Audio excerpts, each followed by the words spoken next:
Ayan, good morning po sa bawat isa. Good morning din po sa mga nanonood sa atin, nakikinig sa online. Salamat sa Panginoon sa panibagong linggo na binigay po sa atin. Ang linggo ay pagpapala sa atin. Amen? Amen. Praise the Lord. So sige po, tayo po ngayon ay dumako na sa salita ng buhay, salita ng pagpapala, ang salita ng ating Diyos. Pinamagatan ko po itong mula sa pagkatalo tungo sa tagumpay. Mula sa pagkatalo patungo sa tagumpay. Nais ko pong simulan ito sa ilang katanungan. Naranasan nyo na bang matalo? Hindi sa sugal. Tinalo ng mga sitwasyon. Tinalo ng mga problema. Naranasan nyo na bang ibaksak ng mga sitwasyon, ng mga problema? No? At sa lahat ng naranasan natin ito, alam ko sa puso natin, nais nating magtagumpay, nais nating bumangon, pero hindi lang natin alam kung papaano. Hindi lang natin alam kung papaano. Pangalawang tanong ko ay, bakit kaya pinapayagan ng Diyos na makaranas tayo nito? Yung word na mabigat po yun, no? Pagkatalo, pagbaksak. Bakit kaya, no? Bakit kaya tayo ay nakakaranas ng ganito? Hinahayaan ng Panginoon. Ang sabi po ng salita ng Diyos sa Romans chapter 8, verse 28, alam natin na sa lahat ng bagay, ang ibig po sabihin, mga nangyayari sa ating buhay, maganda man o pangit, mga kapatid,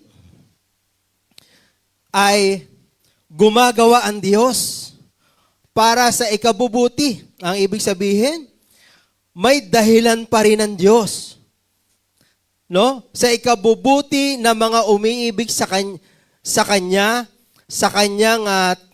kanyang tinawag ayon sa kanyang layunin.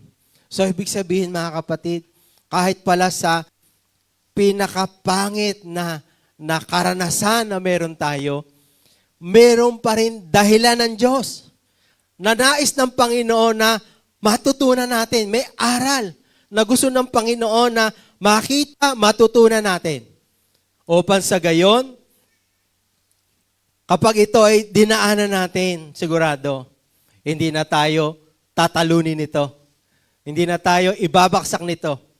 Kundi tayo ngayon ay mananalo. Tayo ngayon ay babangon, di ba? So, sa umagang ito po yung pag-uusapan natin. Isang lingkod ng Diyos.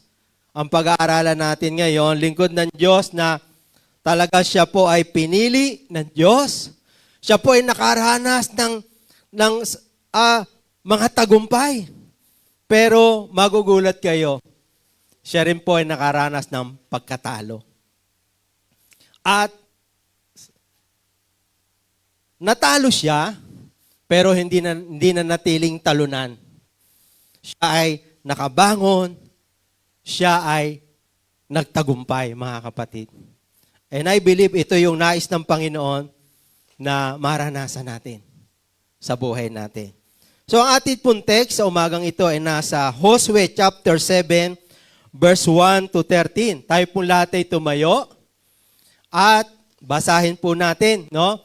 Medyo mahaba para mas makita nyo po yung istorya, no? Ang sabi po diyan, pero nilabag ng mga Israelita ang utos ng Panginoon na huwag kumuha ng kahit anumang handog na nakalaan ng buo para sa Panginoon. Kumuha si Akan ng mga bagay na hindi dapat kunin, kaya nagalit ng matindi ang Panginoon sa kanila. Si Akan ay anak ni Carmi, si Carmi ay anak ni Sabdi, si Sabdi anak ni Sera, nagmula sila sa lahi ni Huda. Mula sa Jericho, may inutusan si Josue ng mga tao para mag-espiya sa Ai, isang lungsod sa silangan ng Bethel, na malapit sa Bet-Aben. Kaya umalis ang mga tao para mag-espiya. Pagbalik nila, sinabi nila kay Josue, hindi kailangan lumusob tayong lahat sa Ai dahil kaunti lang naman ang mga naninirahan doon. Magpadala ka lang ng 2,000 o kaya 3,000 tao para lumusob doon. Kaya 3,000 Israelita lumusob sa Ai, pero napaatras sila ng mga taga-Ai. Hinabol sila mula sa pintuan ng lungsod hanggang sa Shebarim. At 36 ang napatay sa kanila habang bumababa sila sa kabundukan.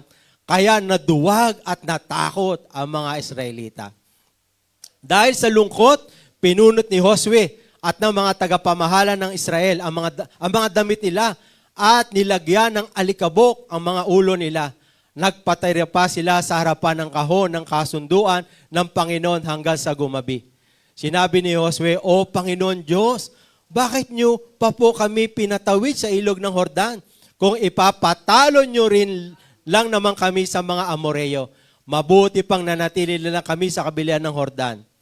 Panginoon, ano po ang sasabihin ko ngayon? Umurong na ang mga Israelita sa mga kalaban nila. Mababalitaan ito ng mga Kananeo at ng iba pang mga taga rito. Paikutan nila kami at papatayin. Ano ang gagawin ninyo? Alang-alang sa dakila niyong pangalan. 10, sinabi ng Panginoon kay Josue, tumayo ka, bakit ka ba nakadapa? Nagkasala ang Israel. Nilabag nila ang kasunduan ko. Kumuha sila ng mga bagay na nakalaang ihandog ng buo sa akin. Ninakaw nila ito. Nagsinungaling sila tungkol dito at isinama nila ito sa mga ari-arian nila. Ito ang dahilan kung bakit hindi sila makalaban sa mga kaaway nila. Natakot sila at tumakas dahil ako mismo ay lilipunin din bilang handog sa akin. Hindi ko na kayo sasamahan kung hindi ninyo wawasakin ang mga bagay na nakalaang ihandog ng buo sa akin. Last verse. Tumayo ka at sabihin mo sa mga tao na linisin nila ang kanilang sarili para bukas dahil ako ang Panginoon ng Diyos ng Israel ay nagsasabi, O Israel, may tinatago kayong mga bagay na nakalaang ihandog ng buo sa akin. Hindi kayo makakalaban sa mga kaaway ninyo hanggang nasa inyo ang mga bagay na ito. Saglit po tayo manalangin. Father God, muli salamat sa iyong mga salita. Patuloy pong ipinahayag at kami nananampalataya. Ang salita mo ay pagpapala sa amin. Ang salita mo ang dahilan kung bakit po kami laging may pag-asa sa lahat ng laban ng buhay. Ang salita mo ang dahilan, Panginoon, bakit malakas ang aming mga loob, Panginoon. Bakit kami lumalaban, Panginoon? Bakit kami nananatili hanggang ngayon, Panginoon? Salamat po, God. Ang aming pong dalangin, patuloy, Lord, kayo ang magbukas ng aming mga mata, ng aming mga puso. Kayo po ang patuloy na magbigay po sa amin ng pagkaunawa sa iyong mga salita. Panginoon, bigyan mo kami ng karunungan na nanggagaling sa inyo. Paano po namin ito i-apply sa aming mga individual na laban na hinaharap po namin. Marami pong salamat. Ito ang aming panalangin sa pangalan ni Jesus. Amen. Makakaupo na po tayo. So mga kapatid, nakita po natin, narinig natin ang istorya. So sa madaling salita, no, natalo po, nakaranas ng pagkatalo si Josue at ang mga Israelita. Nung sila ay kanilang kinalaban ng Ai. Ano po ba ang background niya? Kasi nga, sabi ko nga, sino ba si Josue? Si Josue ay pinili siya ng Diyos. Siya ay kapalit ni Moses. No? At talagang pinangakuan siya ng Diyos ng pagsama niya sa kanya at sa bansang Israel, mga kapatid. At sa panahon pa na namumuno si Moses, nakaranas na rin ng labanan itong si Josue. Pero nanalo sila, mga kapatid. At yung mga panalo nilang yon ang nababalitaan ng mga kalaban nila. Kaya nga, yung mga kalaban nila nanginginig sa takot. Dahil nalaman nila kung paano tinutulungan sila ng Diyos ng Israel. Kaya, pero ang nakakagulat, alam nyo, yung Ai po ay napakaliit na lugar lang. Kung ikukumpara sa yung huling laban nila, yung Jericho. No? Kung paano yung Jericho na napakakapal ng pader, mga kapatid. May nagsabi nga po na ang lapad noon ay 10-wheeler na truck. Ang lapad ng pader na yon. Pero alam nyo, yun ay sa kapangyarihan ng Diyos, yun ay bumaksak na lang bigla yun nung inikutan ng mga Israelita sa pamamagitan ng sila po ay nagkaroon ng trumpeta, nagmarcha sila doon, araw-araw, isang araw, no? 6 na araw, sa ika-7 araw, 7 beses silang umikot. At pag-ikot nila, nagsigawan sila, bigla na lang pong bumaksak yung makapal na pader na yon at nilusob nila yung Jericho at talagang tinalo po nila yung Jericho. Ngayon po, susunod na laban nila itong Ai. At yung Ai nga ay nagpadala si Josue ng espiya. Sige, tingnan nyo nga yung lugar na yon. At nung bumalik yung espiya, parang medyo parang may nayabangan ako sa dating ng espiya. Kasi sabi ng espiya, Joshua, hindi na natin kailangan pumunta lahat doon. Magpadala ka na lang ng 2 hanggang 3,000. Kukunti naman sila doon. Kayang-kaya natin yon. Parang may dating sa akin yung espiya na ito. Si Josue naman ay agad-agad ay nagtiwala sa sinabi ng espiya.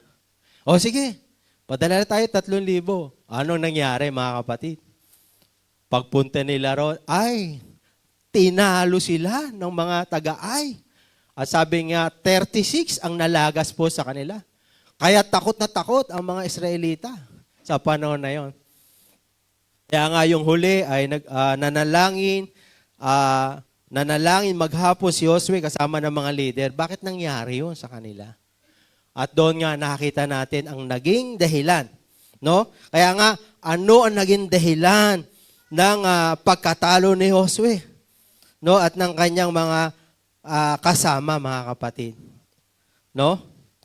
Unang-una ay ang aking pong gustong makita natin, matutunan, number 1, pinagmumula ng pagkatalo. Pinagmumula ng pagkatalo. Hindi naman, dito nakita ko, hindi naman ang pagkatalo ay basta-basta na lang nangyayari. Ito ay may mga dahilan na dapat ay matutunan. Kumbaga sa atin, nakakaranas tayo ng pagkatalo, nakakaranas tayo ng pagbaksak, meron dahilan na dapat matutunan natin. Na mai-apply na sa buhay natin, mga kapatid. Mga kapatid, napakahalaga na ito'y matutunan natin.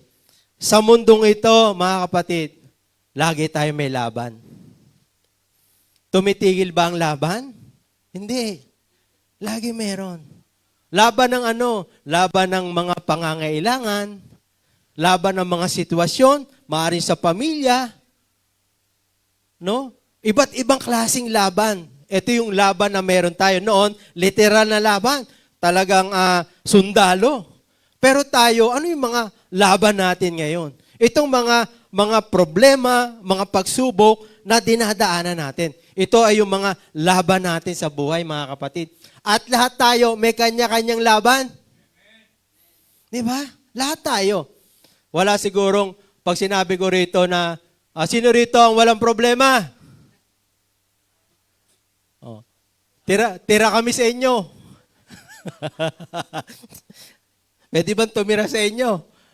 Kasi tayo, walang problema. Di ba? Lahat tayo. So, napapanahon na ito ay ating matutunan, mga kapatid. So, ulitin ko, number 1, ano ang gusto ng Panginoon matutunan natin? Yung pinagmumulan ng pagkatalo. Dapat tingnan natin. Kumbaga may ugat. Hindi ito basta nangyayari. Tingnan natin yung ugat. Tingnan natin yung punot dulo. Bakit nangyari ang bagay na ito? No? Ang sabi sa Josue 7, chapter 7, verse 1, sabi diyan, Sabi ng Panginoon, pero nilabag ng mga Israelita ang utos ng Panginoon na huwag kumuha ng kahit anumang handog na nakalaan ng buo para sa Panginoon. Kumuha si Akan ng mga bagay na hindi dapat kuhanin. Kaya nagalit ng gusto ang Panginoon. Ngayon, di ba, nagtanong nga si Josue at kinumpirm ito ng Panginoon sa Josue chapter 7:11. Ang sabi sa Josue 7:11, nagkasala ang Israel. Nilabag nila ang kasunduan ko. Kumuha sila ng mga bagay na nakalaang handog ng buo para sa akin. So mga kapatid, kitang-kita natin dito ang pinagmumula ng pagkatalo, kasalanan. Kaya pala mga kapatid, gustong-gusto ng Panginoon, talikuran nyo yan. Umalis kayo dyan. Di ba? Yan yung unang preaching ng Panginoon. Repent, sabi ng Panginoon. Umalis kayo dyan. Bakit? Kasi yan ang panggagalingan ng pagkatalo ninyo. Yan ang pagkagalingan ng mga hindi magagandang nangyayari sa buhay nyo. Totoo po yun.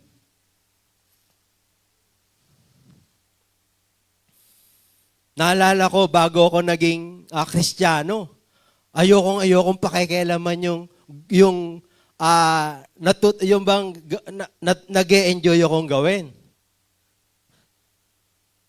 Kasi enjoy ako dito eh. Pero hindi ko alam yung pala yung makakasama sa akin. Alam nyo, talaga yung kasalanan, yung mga bagay, mga kapatid, yan yung mga bagay na hindi magdadala ng mabuti sa buhay natin, kundi magdadala ng kapahamakan sa buhay natin. Kaya gusto ng Panginoon, kaya ito, merong gustong ituro ang Panginoon sa atin sa panahon natin ngayon. Bakit po? Ano ba ang kasalanan ngayon? Ang kasalanan ngayon, parang ano na lang siya. Normal lang ang kasalanan. Normal lang. Pag hindi ka nagkakasala, corny ka. Para kang mani. Hindi ka in sa tropa. Hindi ka in. Ayokong kasama yan. Hindi ako ayan, hindi. Hindi ganito. Hindi niya, di ba? Pag hindi ka in, hindi na bale. Mga kapatid. Iba po ang takbo ng mundo ngayon. Ang kasalanan ay tanggap na ng tao ngayon. Pero hindi po nagbabago ang stand ng Panginoon. Ang kasalanan, kasalanan pa rin sa harapan ng Panginoon, mga kapatid. Ano ba ang kasalanan? Ang kasalanan ay paglabag sa utos ng Diyos. Number 1 na yan. Ano yung kasalanan? Paglabag sa kalooban ng Panginoon. At ang kasalanan ay mga maling gawain. Nandiyan po yan. Hindi ko na po nilagay dyan. 2 Timothy, kung gusto nyo makita, 2 Timothy 4:2 yan. Mga maling gawain.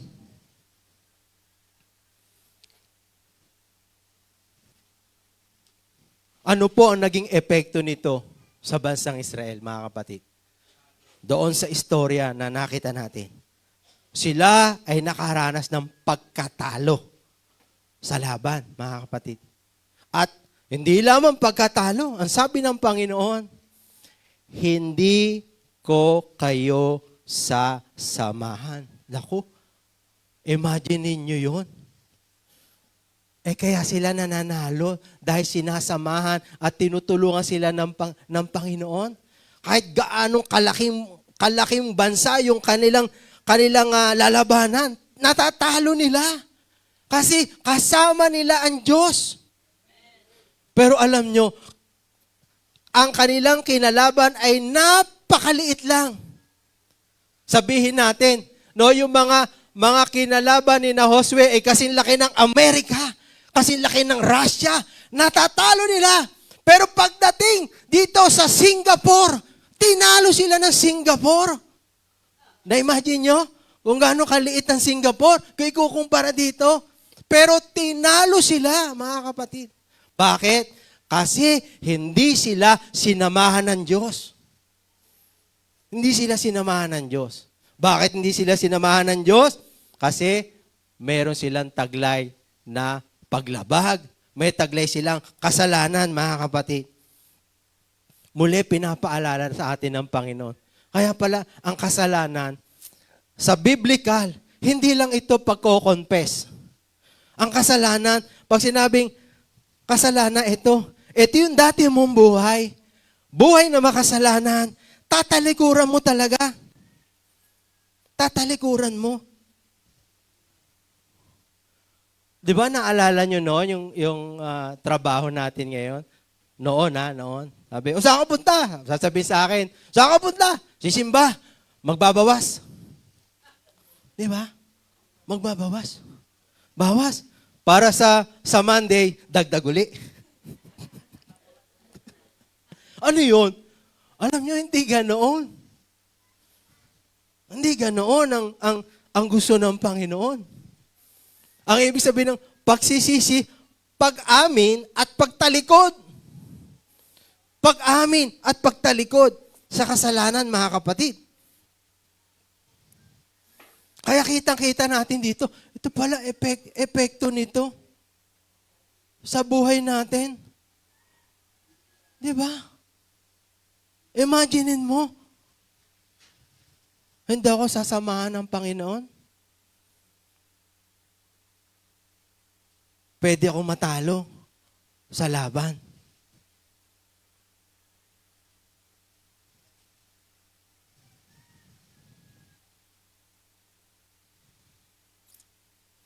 Ang sabi sa John 15 verse 5,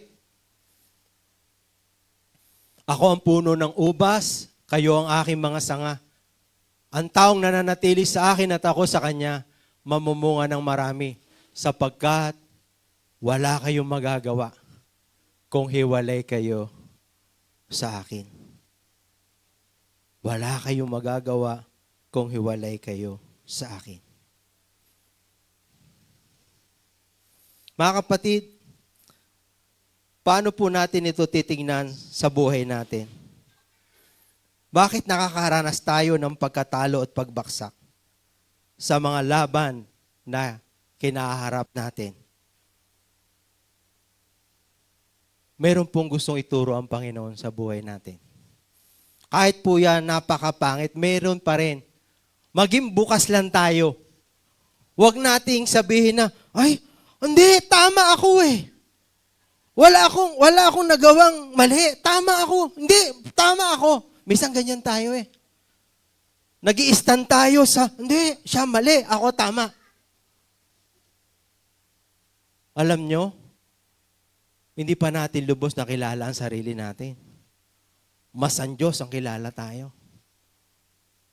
Totoo yun.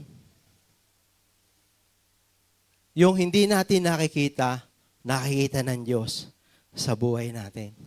Kaya dapat makita natin to, matutunan natin ito, mga kapatid. Mga halimbawa, tingnan po natin. Siyempre, tingnan natin.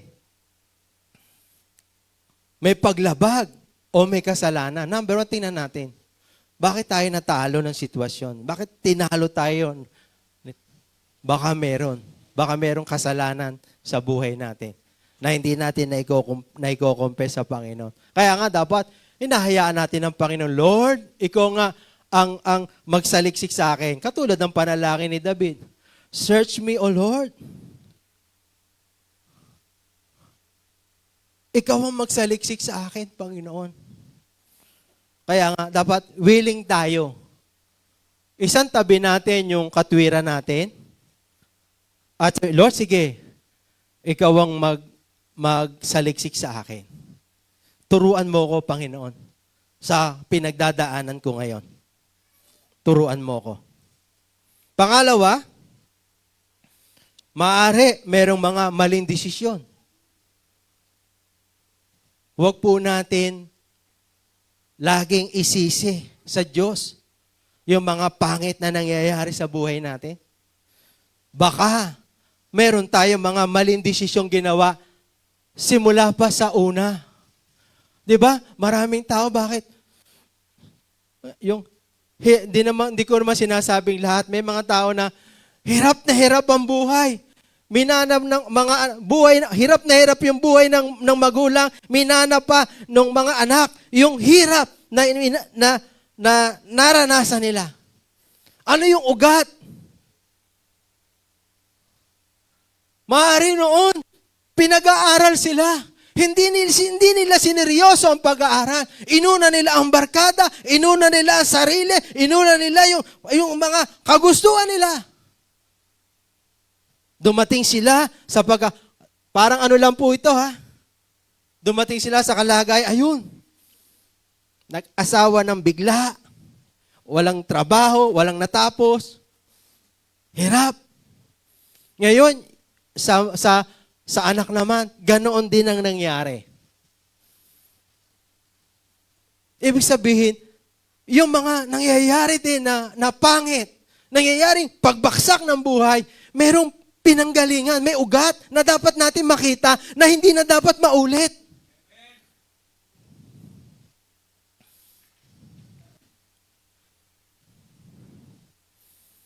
Eh nga, kami ni Gina, si Gina, hindi rin siya natapos, pero nakaabot siya ng college, second. Ako,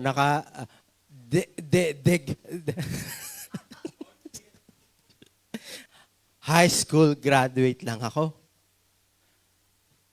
Mahirap din yung buhay. Pero hindi namin inulit yung nakaraan. Sinabi namin ni Gina, kahit anong mangyari, talagang ipupursigin namin ang mga bata na makatapos ng pag-aaral. Kasi naniniwala ako, yung naranasan namin, gusto ko kasi hindi na maranasan pa ng mga anak ko. Mga kapatid. Kaya napakahalaga na tumingin tayo sa nakaraan para matuto. Hindi para i-down natin yung sarili natin. Ano ba nangyari? Bakit ganito? Pumunta tayo. Tingnan natin. Tingnan natin yung ugat. Maaari, may mga tinatawag na maling desisyon na ginawa noon. Alam nyo, sabi ko nga, lagi ko sinasabi, hindi tayo ginawang robot ng Panginoon. Binigyan tayo ng Panginoong kalayaang magdesisyon. Magdesisyon sa mga sarili natin. Pero, sa lahat ng desisyon na gagawin natin, hindi tayo makakaiwas sa resulta nito. At kung tama ang desisyon, maganda ang resulta. Maling desisyon, tamang resulta. Hindi pwede po. Sabi nga, napakalinaw, pag nagtanim ka ng mangga, aani ka ng santol. Diba? Ganon po yun. Hindi pwede yung ginawa mo, ay hindi yan magkakaroon ng epekto. May epekto po talaga. Epekto.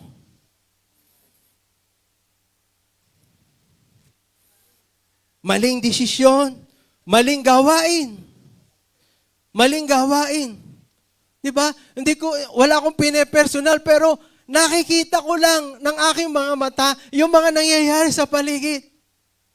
May mga nakita akong taong malalawan, sige, kayang-kaya, sige. Inom tayo, magpakasaya tayo. Sige, ariya, laki pa ng muscle ko. Sige, ariya. Dumating na yung panahon. Bigla na lang. Di ba? Bigla na lang. Di ba? May mga, sabihin natin mga na stroke. Nung na-stroke, sabi niya, babago na ako. Di ba?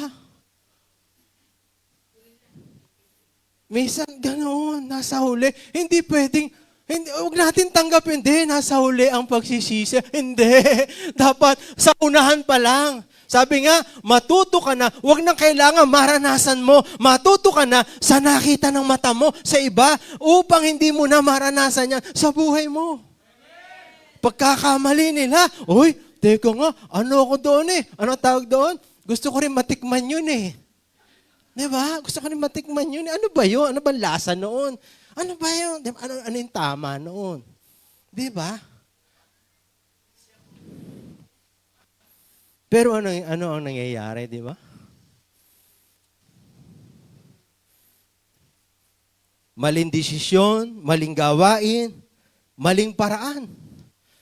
Sabi, mga paraan tayo na mali na nagre-resulta na hindi maganda rin sa buhay natin.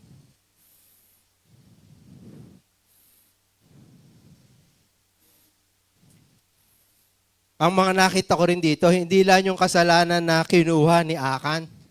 Kasi nakita ko nga yung sinabi nung espiya, sabi niya, Josue, wag na papuntahin ang lahat ng natin diyan, sundalo. Padala ka na lang ng 2,000. Napakakunti naman pala ng nain doon. Di ba? Tayo minsan, ina-underestimate natin. Oh, kaya ko yan. Kaya natin yung problema na yan. Huwag kang mag-alala, kaya natin yan. Sige lang, tuloy lang tayo, tuloy. Tuloy. Maya-maya, lagabog. Baksak tayo doon sa mga sitwasyon. Di ba? Pagtitiwala sa sariling kakayanan, sariling karunungan, kaysa pagtitiwala sa kakayanan ng Diyos at plano ng Diyos sa buhay natin. Kaya lagi ko ini-encourage. Nagtanong sa akin yung mga taga-tansa na invite kami mag-asawa, nagkaroon ng yung couples. Lumapit sa akin yung mga kabataan. Pastor, pwede niyo po ba kami bigyan ng mga encouragement? Di pray agad ako. Kayo ba, lahat estudyante? Opo. Yung iba tumigil sa pag-aaral. Priority nyo. Anong kalooban ng Diyos? Priority nyo, mag-aaral. Yan muna. Alam nyo, sabi ko sa kanila, ang plano ng Diyos is step by step. Hindi pwedeng lumakto ka doon. Step by step. Gusto mo ng magandang buhay? Ano ang number 1 step? Pag-igihan mo ang pag-aaral mo. Sige lang, mahirap mahirap mag-aral. Pero sige lang. Pero yung hirap mo, may katapusan yan. Tataas naman yung iba naman yung hirap na, no? Yung hirap mo naman, suswelduhan ka. No? Naghihirap ka, hindi ka sinuswelduhan. Ngayon, dahil nag-aral ka, may trabaho ka maganda, naghihirap ka, pero may sweldo ka. O, di ba? Anong gusto mo? Puro hirap, wala sweldo. Di ba? No. Meron pa doon, pagtatago ng mali. Nakita ko rin dyan, tabi ron, tinago nila yung mali, nagsinungaling sila. So, may maraming mga bagay na naging dahilan. Bakit nangyari yung pagkatalo. Ganon din mga kapatid sa buhay natin. Kaya nga, sabi ko kanina sa Roma chapter 8, sabi ng salita na Roma chapter 8, no? All things work together for good. Sabi, for good. Ibig sabihin, pangit na nga nangyari, pero alam mo, yung pangit na yan, merong susunod na maganda dyan. Kung matututunan lang natin yung pangit na yon, paano natin iyon haharapin yung mga pangit na yon, mga kapatid. Sabi diyan, all things. Huwag niyo na po sabihin sa akin na, pastor, ibang klase yung sitwasyon ko eh. Di ba, meron mga ganoon? Pastor, kakaiba yung sa akin. Di ba? May mga ganoon. O, tatapatan na lang kita. All things. Wala pong mataas sa Panginoon. Wala pong ibang klase sa Panginoon. Gaano mang kalaki, gaano mang kabigat na sitwasyon yan, may pag-asa. Merong for good pa rin. may purpose pa rin ang Panginoon, mga kapatid. Ganyan ang Diyos natin. Pwede bang palakpakan natin ang Panginoon natin dyan?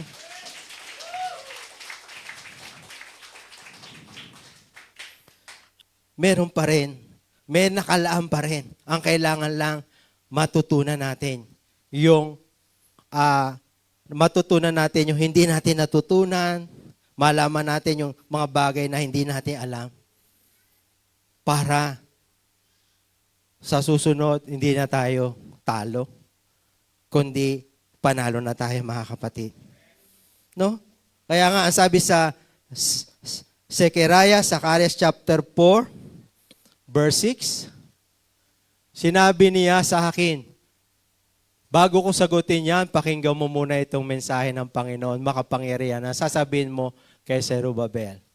Zerubbabel, matatapos mo ang pagtatayo ng templo, hindi sa pamamagitan ng lakas o kakayanan ng tao, kundi sa pamamagitan ng aking espiritu. Sa ibang translation ng Tagalog yan, hindi sa pamamagitan ng ating lakas, kakayanan, kundi sa pamamagitan ng tulong ng Diyos.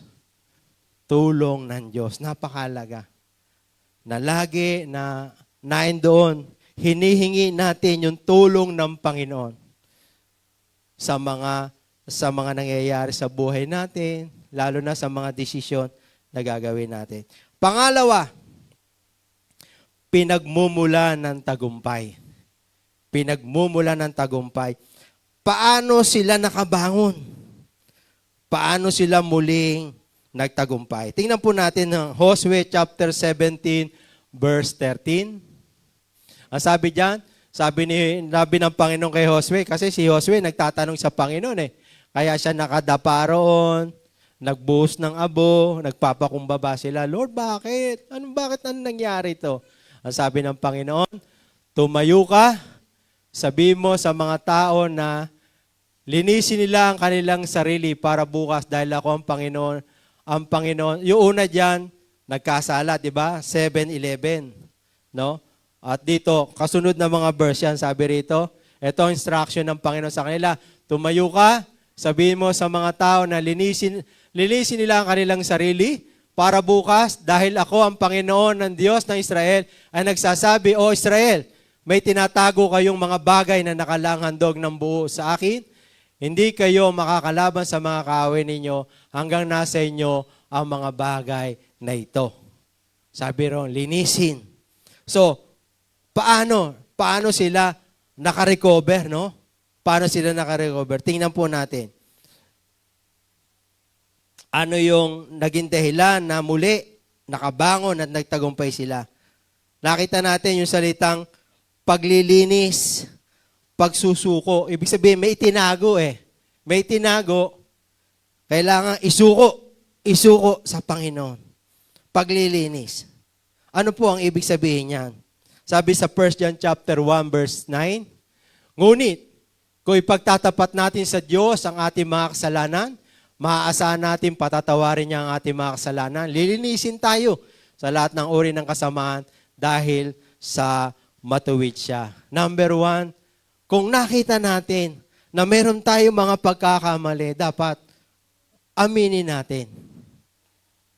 Aminin natin, i-confess natin sa Panginoon.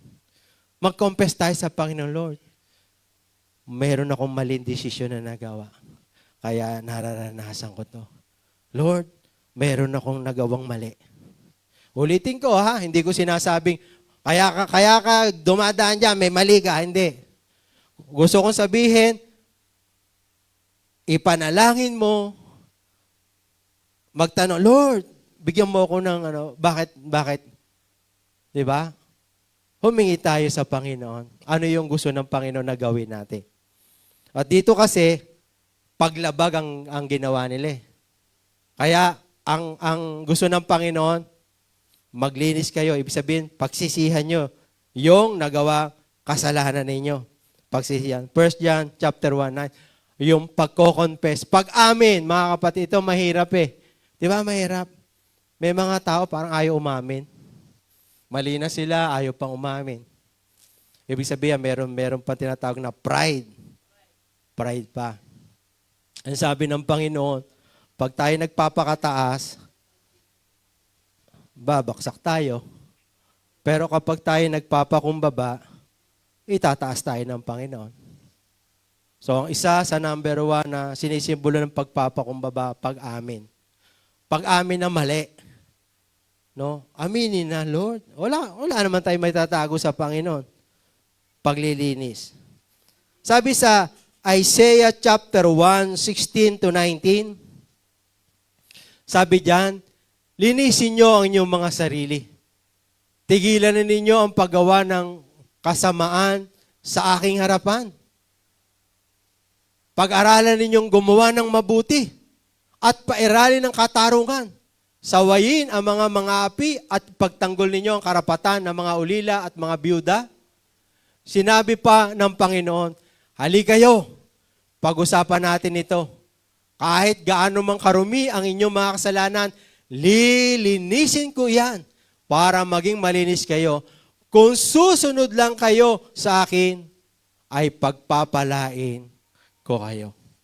Ibig sabihin, kung willing tayong matuto sa mga mali, willing tayo, pwede tayo makaranas ng tagumpay, ng pagbabago sa sitwasyon na naranasan, mga kapatid.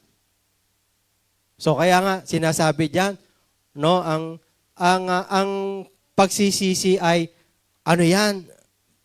Meron ka talagang gagawin sa buhay mo. Meron kang gagawing pagsusuko ng mga mali sa buhay natin.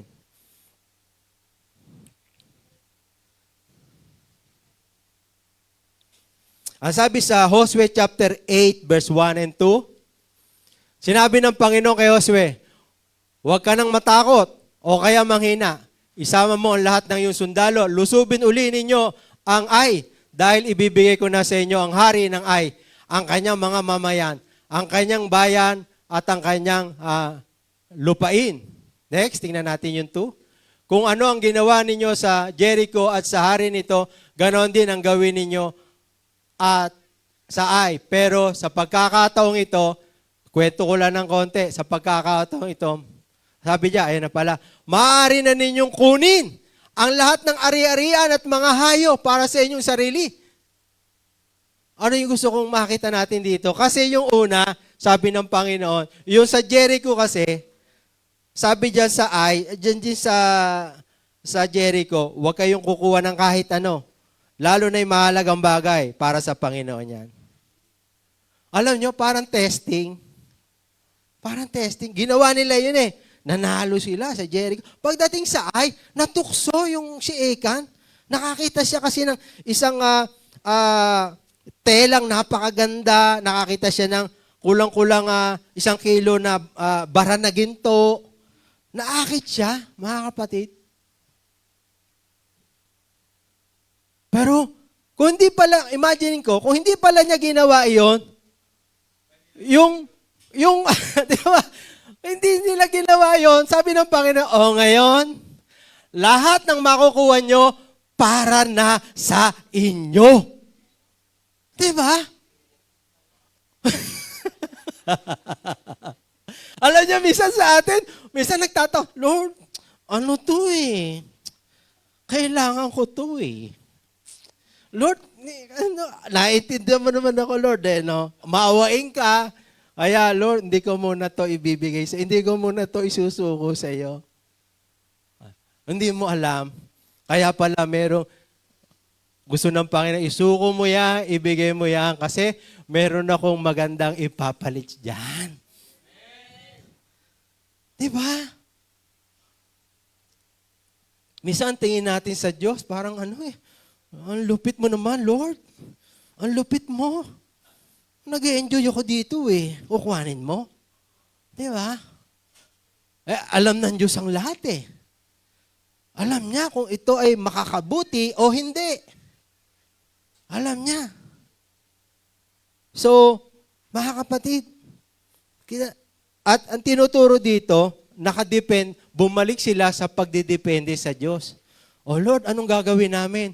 O ganito gawin nyo. Alam nyo, binigyan sila ng strategy dyan. Para talunin nila yung I. Binigyan sila yung strategy. Kaya mabilis lang, tinalo nila yung I na yan. Natalo nila yan. Nakabangon sila sa kanilang pagkatalo, nabawi nila yung kanilang pagbaksak, mga kapatid. Bumalik uli sila sa pagtitiwala. So, alam nyo, minsan gano'n eh. No, tayo pag nakaranas tayo ng blessing, nakaranas tayo ng promotion, nakaranas tayo ng tagumpay, parang ang feeling mo, hindi ka nakatapok sa sa baba, no? Parang tingin mo, lahat okay. Parang tingin mo tuloy, parang ikaw. Ikaw na. Kaya minsan, dadaan ka ng Panginoon sa, teka, medyo ang taas na ng nito, pakiramdam nitong anak mong ito, baba kita ng konti. Ayan, no? Diba, gano'n eh. Kaya pag lumagawa, Lord, bakit po, Lord? Diba? Kasi pag lumagapak, ibig sabihin, medyo ang taas na ng tingin mo sa sarili mo. So mga kapatid, ito po yung sinasabi ng Panginoon sa atin, mga kapatid, na lagi, napakalaga ng pagdedepende lagi natin sa Panginoon. Napakalaga na sa lahat ng gagawin natin, sa lahat ng laban, talagang humingi tayo ng tulong sa Panginoon, mga kapatid. Ang sabi sa Mateo chapter 11, verse 28 to 30, dito po ako magtatapos. Ang sabi po diyan, lumapit kayo sa akin. Kayong lahat na nahihirapan, nabibigatan sa inyong pasanin, bibigyan ko kayo ng kapahingahan. Sundin ninyo ang mga utos ko at matuto kayo sa akin. Dahil mabait ako, mababang loob, makakapahinga kayo. Dahil madaling sundin ang aking mga utos, magaang aking mga ipinapagawa, sabi ng Panginoon. Tayo na nakaranas ng pagbaksak, tayo na nakaranas ng pagkatalo, mabigat yan. Pero sabi ng Panginoon, lumapit kayo sa akin. Halika, lapit kayo sa akin. Ang sabi ng Panginoon, tuturuan ko kayo. Sundin nyo itong aking sinasabi sa inyo, sabi ng Panginoon. At makakaranas kayo ng kapahingahan, no? At sabi, magaang ang aking ipagagawa sa inyo. Mga kapatid, ano po yung nais ng Diyos na matutunan natin sa umagang ito? Katulad nga ng sinabi ko kanina, kahit na ang pagkatalo, kahit na ang pagbaksak, ay naranasan natin, meron pa ring dahilan ng Diyos, merong itinuturo ang Panginoon sa atin na nais niya na matutunan natin, mga kapatid. At kung ito, magpapaturo tayo sa Panginoon,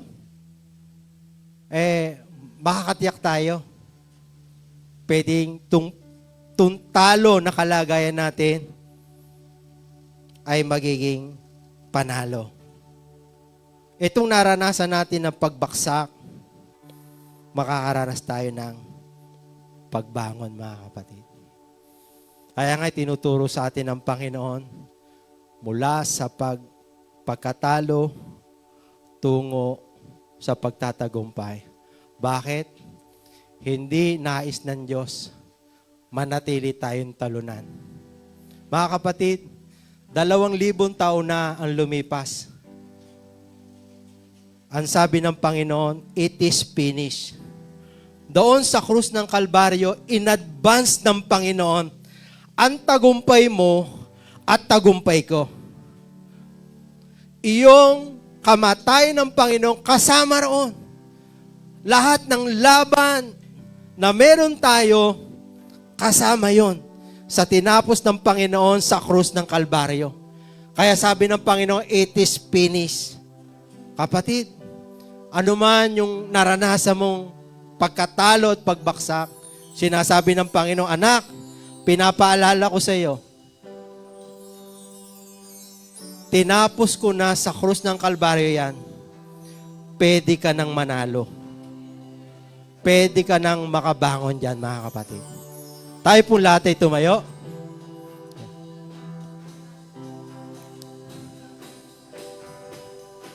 Awitin po natin to sa Panginoon.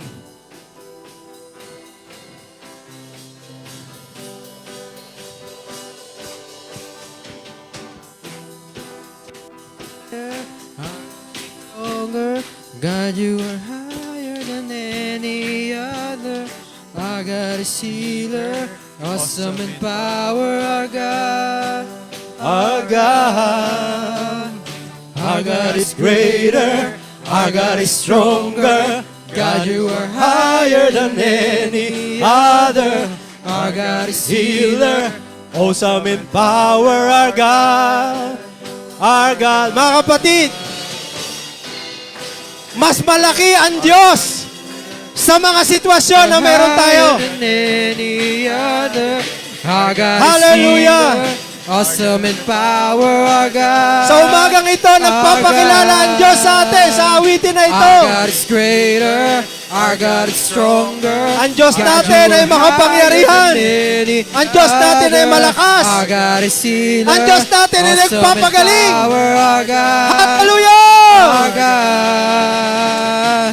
And if our God's for us, then who could ever stop Amen. us? And if our God is with us, Kung then ang who could Diyos stand ay nasa against? atin, And if our God's kapatid, for us, then who could ever stop pwede us? tayong manalo. And if our God is with us, Pwede tayong then who could makabangon. stand again? And if our God is Kasama for natin us, ang Diyos. who could ever stop us? And if our God is with us, then who could stand against? And if our God is for us, then who could ever stop us? And if our God is with us, then who could stand again? What could stand again?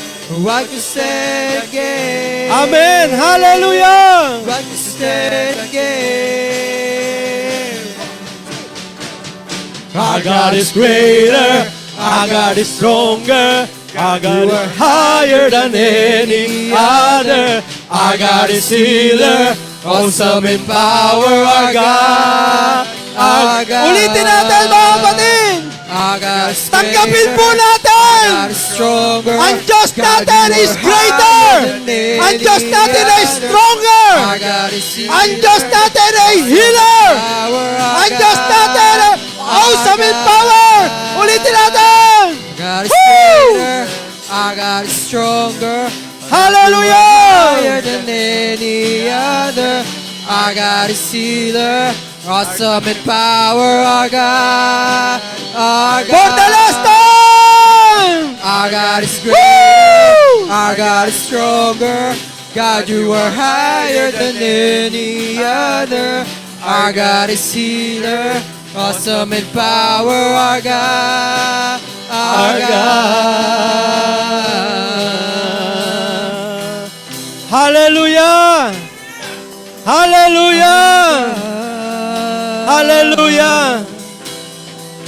Kapatid, ito ang paniwalaan natin na meron tayong Diyos na malakas. Meron Diyos tayong makapangyarihan. Meron Diyos tayo na walang mahirap sa Kanya. Kaya niya ang lahat, mga kapatid. Kaya niya tayong bigyan ng tagumpay.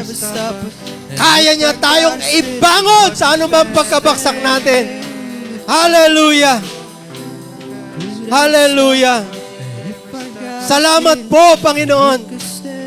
Salamat sa pagpapaalala mo sa amin. Kung sino ka na Diyos na tinanggap namin.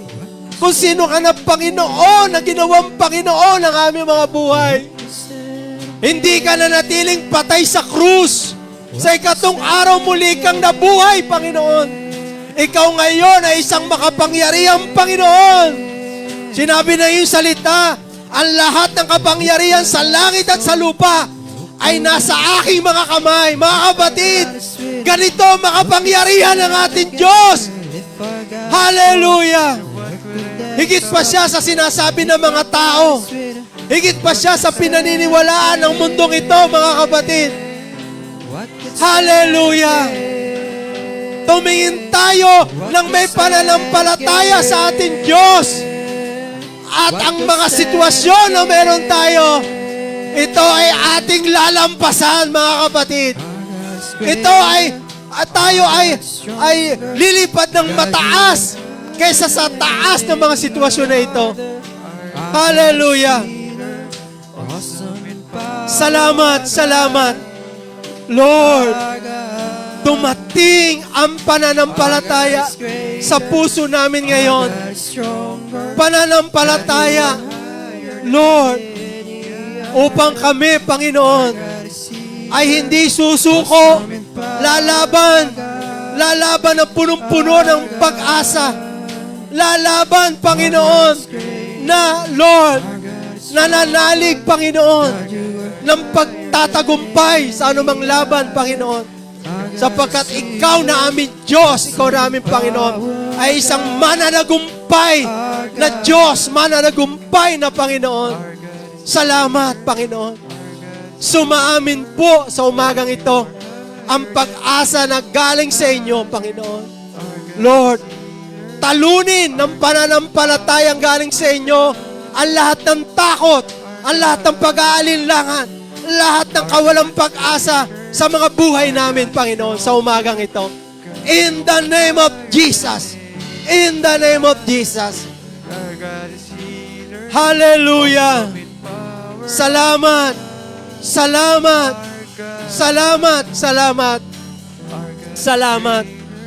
Dinideklara ko sa umagang ito, sa pangalan ni Jesus, dumating ang tulong ng Diyos sa iyo.